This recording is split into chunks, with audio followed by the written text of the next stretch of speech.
میں خیال رکھوں گا کہ توپوں کا رخ اس سمت موڑنا ہے۔ ایک بات اور، ایس پی نے اس بار مدھم آواز میں پوچھا، میڈم روبی کے اغوا کے سلسلے میں کیا پروگریس ہوئی؟ ابھی تک یہ بھی ایک معمہ ہے سر، لیکن سراج نے ایک لمحے کے توقف کے بعد وہی جملہ دہرا دیا جو اس نے فون پر سنا تھا۔ میرا ذاتی خیال ہے کہ کچھ لوگ میڈم کو زندہ رکھنا پسند نہیں کرتے۔ جو لوگ ایک بار ناکام ہو گئے وہ دوبارہ زیادہ منظم طریقوں سے اپنی مذموم حرکت کو کامیاب بنانے کی کوشش سے بھی دریغ نہیں کریں گے۔ آپ کا اشارہ کس طرف ہے؟ یقین سے کچھ نہیں کہا جا سکتا، مگر قیاس یہی ہے کہ بڑی مچھلیوں کا شکار صرف تجربے کار ماہی گیر ہی کرتے ہیں۔ میری ایک ذاتی ریکویسٹ ہے، ایس پی نے ہونٹ چباتے ہوئے کہا، آپ میڈم کی حفاظت کا خیال رکھیں۔ رہا ماہر شکاریوں کا معاملہ تو ان سے بعد میں بھی حساب کتاب ضرور ہوگا۔ ایس پی اپنا جملہ مکمل کرنے کے بعد گاڑی میں بیٹھ گیا۔ اس کی کار کی حرکت میں آنے کے بعد سراج کے ہونٹوں پر ابھرنے والی مسکراہٹ بھی کچھ کم معنی خیز نہ تھی۔ شبنم کی شخصیت کچھ بے نقاب ہو جانے کے بعد سراج کو بحیثیت ایک ذمہ دار پولیس آفیسر کے سب سے زیادہ فکر اسی کروڑ پتی بیوہ کی تھی جسے کچھ لوگ زندہ دیکھنا پسند نہیں کرتے تھے۔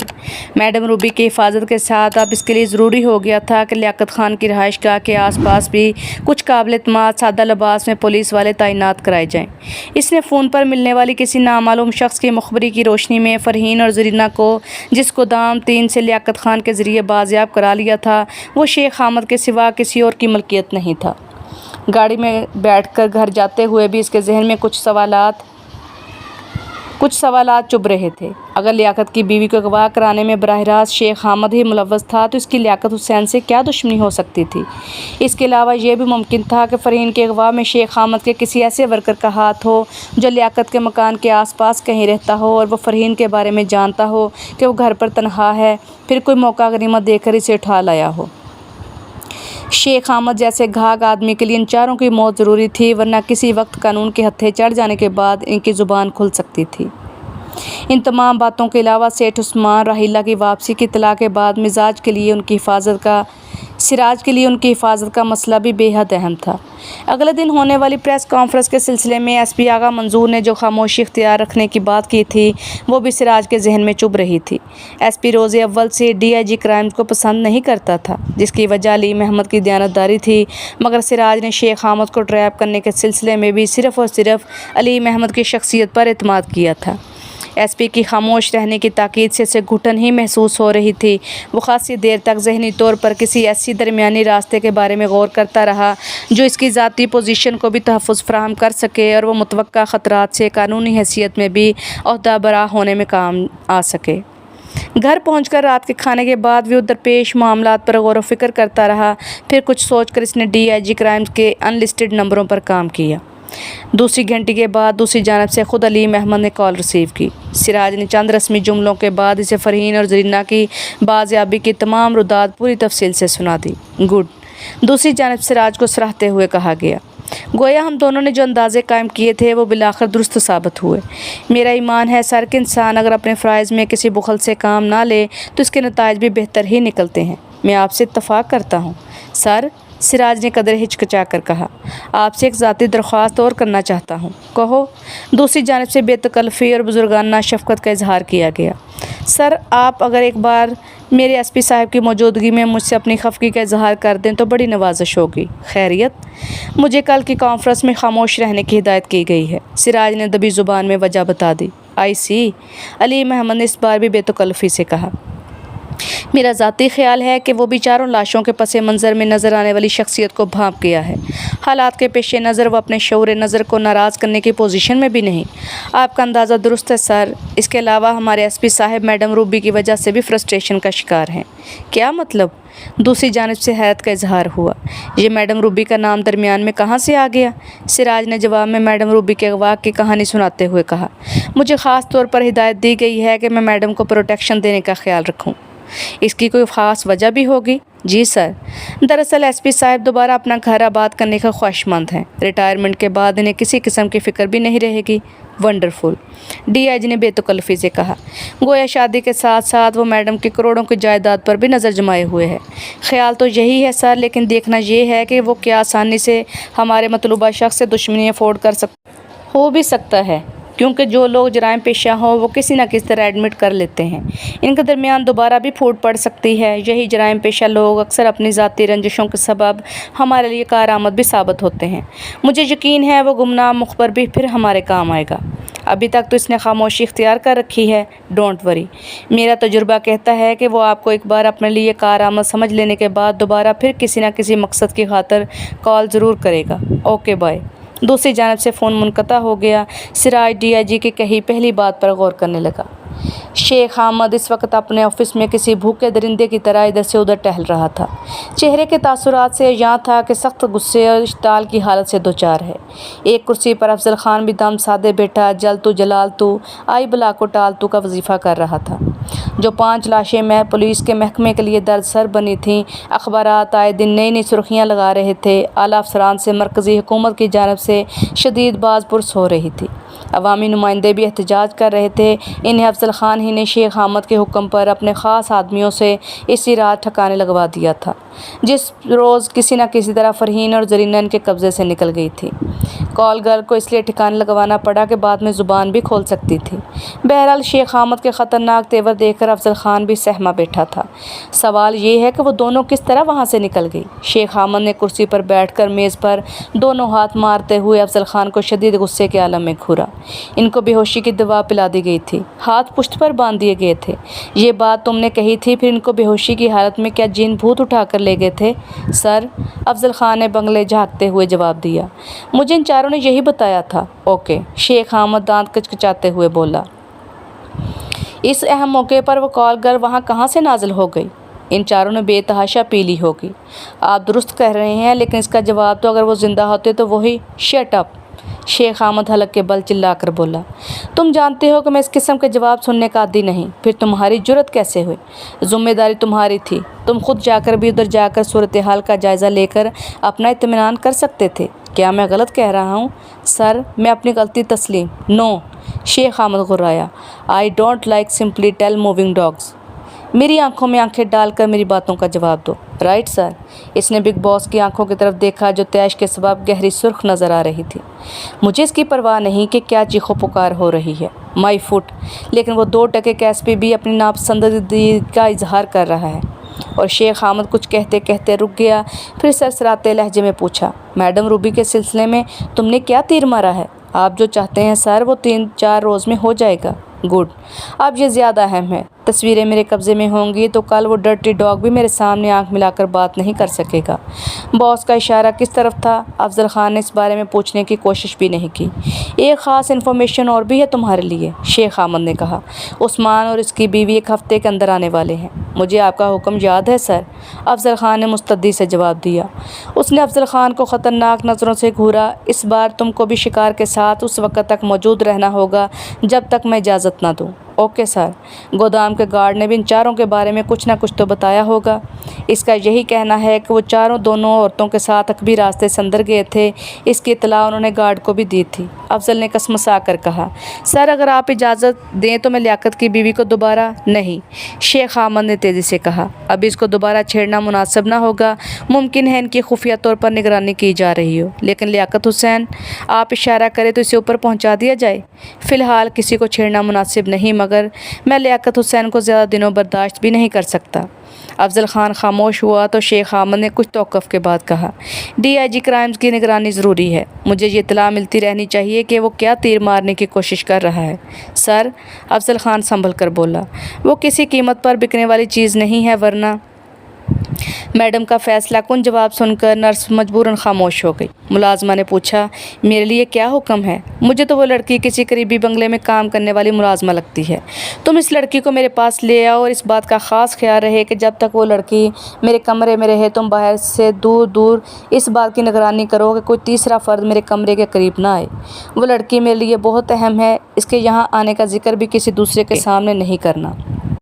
نرس نے میڈم روبی کے چہرے پر اچانک نمودار ہونے والی گہری سنجیدگی دیکھی تو وہ خاموشی سے کمرے سے باہر نکل گئی۔ ملازمہ کے جانے کے بعد میڈم تھوڑا سا بستر پر اوپر کھسک کر نیم دراز ہو گئی، 2 تکیوں کا سہارا لے کر۔ اس نے اپنے آرام کا بھی خیال رکھا تھا۔ شبنم کو اسی نے ملاقات کی دعوت دی تھی، لیکن اتنی رات کے اس نے دیوار گیر کلاک پر نظر ڈالی۔ رات کے 10:30 بج رہے تھے۔ کچھ دیر بعد شبنم کمرے میں داخل ہوئی تو میڈم روبی کو ایک لمحے کے لیے تعجب ہوا، پھر وہ بڑی مشکل سے اپنی ہنسی ضبط کر سکی۔ شبنم نے اپنے چہرے کی خوبصورتی دور کرنے کے لیے جو میک اپ کیا تھا اور لباس سے تن کر رکھا تھا، اس سے بظاہر ایسا ہی لگتا تھا کہ وہ گھریلو ملازمہ ہے جس کے دائیں گال پر زخم کا ایک گہرا نشان بھی نظر آ رہا تھا، جو بھر جانے کے بعد بھی بدنما دکھائی دیتا تھا۔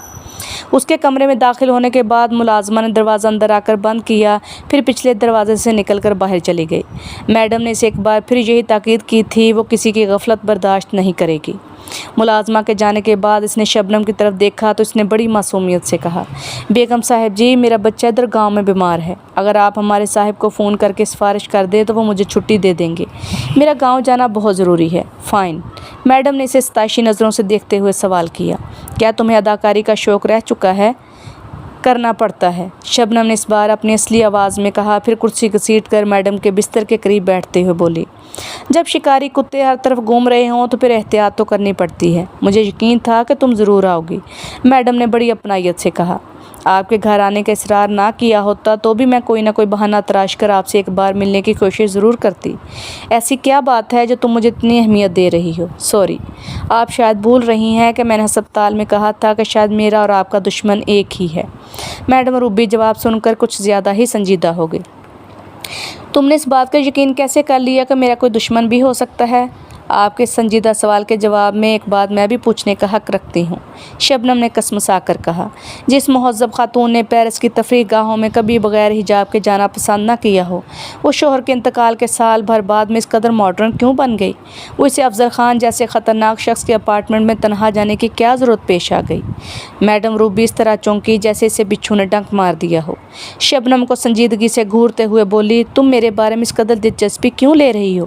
میری پیرس کی زندگی کے بارے میں تمہیں کس طرح معلوم ہوا؟ آپ کے دونوں سوال کا ایک ہی جواب ہے۔ شبنم معنی خیز انداز میں مسکرائی۔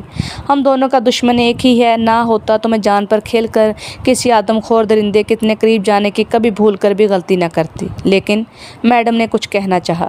آپ نے میرے کہنے پر افضل خان کے اپارٹمنٹ میں جانے کی حقیقت کو بھی اپنی پولیس کو دیے جانے والے بیان میں بدل دیا تھا۔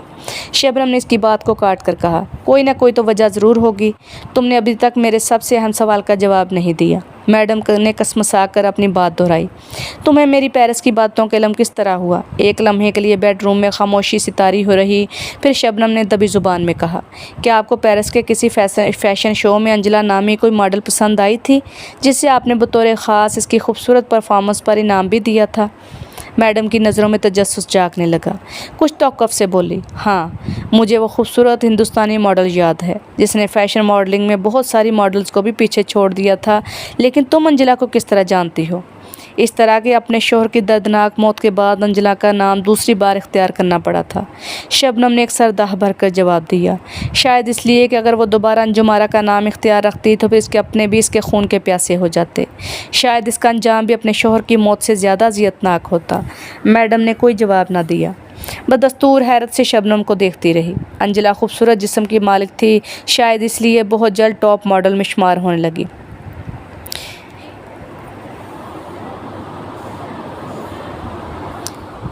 تم انجلا کو کس طرح جانتی ہو؟ میڈم نے حیرت سے پوچھا۔ میں انجلا کو نہیں، صرف انجم آرا کو جانتی ہوں، جو میری معصوم ماں تھی۔ شبنم کی خوبصورت آنکھیں بے اختیار آنسو چھلکنے لگیں۔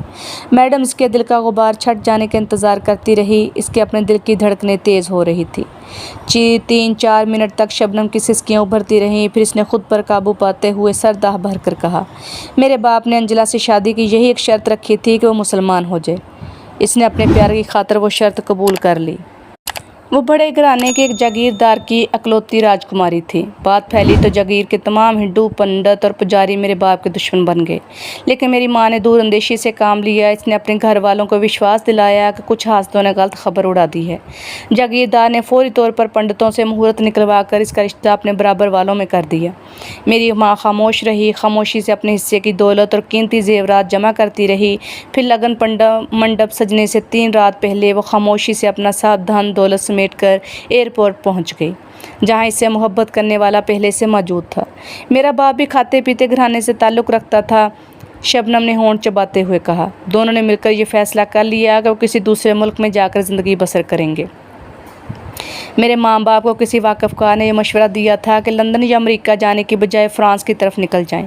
انہوں نے دوست کا مشورہ قبول کر لیا۔ شادی کے 3 سال بعد میں بد نصیب اس دنیا میں آ گئی۔ میرے والدین بہت خوش تھے۔ 2 سال بعد میرے والد ہمیں لے کر سوئٹزرلینڈ آ گئے۔ انہوں نے فرانس جا کر جو کاروبار اختیار کیا وہ خوش قسمتی سے بے حد کامیاب رہا۔ والد صاحب نے ایک 2 کمرے کا خوبصورت اپارٹمنٹ پیرس میں بھی خرید لیا تھا۔ ان کا ارادہ تھا کہ میرے بالغ ہو جانے کے بعد سوئٹزرلینڈ سے پیرس شفٹ ہو جائیں گے اور دشمنوں سے بہت دور پرسکون زندگی گزاریں گے، لیکن قسمت میں کچھ اور لکھا تھا۔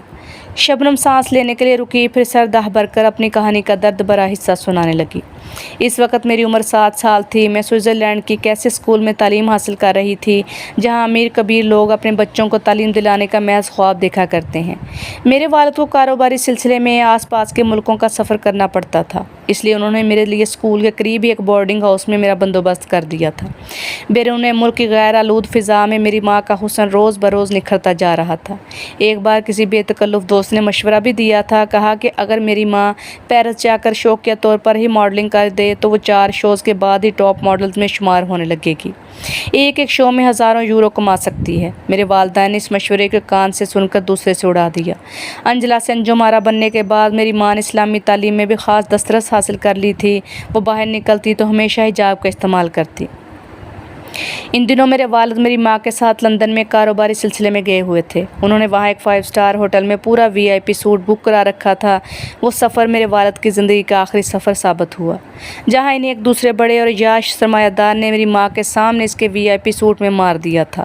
مارنے سے پہلے اس بے غیرت قاتل نے میرے والد کے ہاتھ پاؤں باندھ کر اسے بے بس کر دیا تھا، اور وہ کمینہ میری ماں کو میرے باپ کے سامنے ذلیل کرتا رہا۔ میری ماں پر سختہ طاری ہو گیا کیونکہ اس کے جو حرام زادے نوکر تھے، انہوں نے اپنے مالک کے اشارے پر میرے باپ کو گولی مار کر ہلاک کر دیا۔ ان کے جانے سے پیشتر ان کے باس دوبارہ کمرے میں آ گیا۔ اس نے مسکراتے ہوئے میری ماں کے نیم برہنہ جسم پر وہ تصاویر ڈال دیں جو نقاب پوشوں کے ساتھ اتاری گئی تھیں۔ یہ بھی حکم دیا گیا کہ اگر اس نے زبان کھولی تو اس کا انجام بھی مرنے والے سے مختلف نہ ہوگا۔ پھر وہ چلے گئے۔ شبنم کی سسکیاں دوبارہ ابھرنے لگی۔ میڈم اس کو دیکھتی رہی۔ جب شبنم کے آنسو تھمے تو اس نے پوچھا، کیا آپ اس بغیرت کا نام بھی شیخ حامد تھا؟ اس کے لہجے میں دنیا جہاں کی نفرتیں اور انتقامی جذبے مچل رہے تھے۔ آپ کا اندازہ غلط نہیں۔ پھر تمہاری ماں نے کیا کیا؟ اسے کچھ کرنے کی پوزیشن میں ہی نہیں چھوڑا گیا۔ شبنم نے لمبی سانس لے کر کہا، اس نے میرے والد کی موت کو قتل ہی ظاہر کیا، کسی کا نام زبان پر نہیں لائی۔ پولیس والوں کو اس نے مفروضہ قاتلوں کے حلیے بھی غلط بتائے۔ 1 ماہ تک اسے لندن میں ہی رکنا پڑا۔ پولیس کی جانب سے کلیئرنس ملنے کے بعد وہ پہلی فلائٹ سے سوئٹزرلینڈ پہنچی۔ اس نے وہاں کے مکان کو فروخت کر دیا۔ پھر وہ پیرس جا کر دوبارہ انجلا بن گئی۔ کسی کے مشورے پر غور کرنے کے بعد اس نے اپنا کام غلط کرنے اور وقت گزارنے کی خاطر فیشن ماڈلنگ شروع کر دی۔ دیکھتے ہی دیکھتے وہ ٹاپ ماڈلز میں شمار ہونے لگی۔ لوگ اسے خوش قسمت سمجھتے رہے۔ اس کے اندر کا زخم کوئی نہ دیکھ سکا۔ خود مجھے بھی ماں نے ہر اس موقع پر ٹالنے کی کوشش کی جب میں نے اسے دوبارہ انجلا بننے کا سبب پوچھا۔ باپ کی قتل کی خبریں اخبار TV پر میں سن چکی تھی، لیکن مجھے اس بات کا یقین نہیں آ سکا کہ میرا باپ جو ہر پیچو خم سے مردوں کی طرح مقابلہ کرنے کا عادی تھا، اسے قتل کیوں اور کس وجہ سے کیا گیا۔ پھر جب میری عمر 12 سال ہوئی تو ایک روز ماں نے مجھے کال کی اور تمام اصلیتوں سے آگاہ کیا۔ اس نے رو رو کر یہ بھی کہا کہ وہ درندہ پیرس میں بھی اس کو کھلونے کی طرح استعمال کرتا رہا۔ اس روز اس نے مجھ سے وعدہ لیا تھا کہ میں اپنے باپ کے قاتل سے انتقام ضرور لوں، جسے غالباً میرے بارے میں کچھ زیادہ علم نہیں تھا۔ وہ میرے لیے میری ماں کی زندگی کی آخری کال تھی۔ اس کے لیے 2 روز بعد مجھے TV اور اخبارات کے ذریعے علم ہو گیا کہ پیرس کی پولیس نے میری ماں کو اس کے اپارٹمنٹ سے مردہ حالت میں خود اسی کی انفارمیشن پر برآمد کیا تھا۔ شاید زہر کھانے کے بعد اس نے پولیس کو خود اپنی موت کی اطلاع دی تھی۔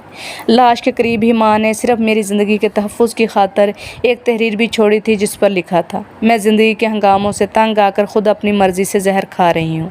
میری موت میں کسی کو ملوث نہ سمجھا جائے، یہ غلط بھی ہو سکتا ہے۔ میڈم نے ہونٹ چباتے ہوئے تیزی سے کہا، عین ممکن ہے